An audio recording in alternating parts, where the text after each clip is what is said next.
गणपती बाप्पा मोरया. मस्त अशी बाप्पाच्या आरतीने सकाळची सुरुवात झाली.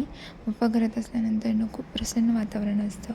त्यानंतर मी बडीशेप, जिरे आणि मेथी दाण्यांचं पाणी घेतलं, कारण ते डिलिव्हरीनंतर गरजेचं असतं असं मी खूप जणांकडून ऐकलेलं आहे.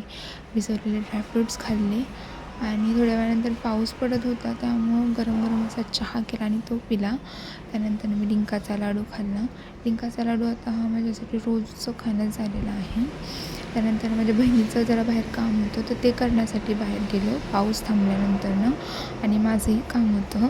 माझं काम असं होतं की मला साड्या बघायच्या होत्या, तर खूप सगळ्या साड्या बघितल्या आम्ही. खूप सारे शॉप्स पण पाहिले. त्याच्यामध्ये आम्हाला एका ठिकाणी ही साडी आवडली. ती साडी आम्ही त्यांना वेअर करून दाखवायला सांगितली. वेअर केल्यानंतर ती साडी काही अशी दिसत होती, तर ती मला आणि माझ्या बहिणीला दोघींनाही आवडली.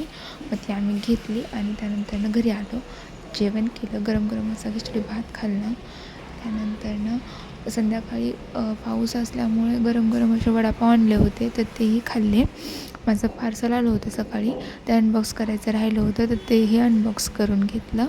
त्याच्यामध्ये मी बॉटल्स वॉश करण्यासाठी ब्रश बघत होते, तर ते मी घेतले, कारण नंतर मला ते लागणारच आहेत थोड्या दिवसांनी बॉटल वॉश करण्यासाठी.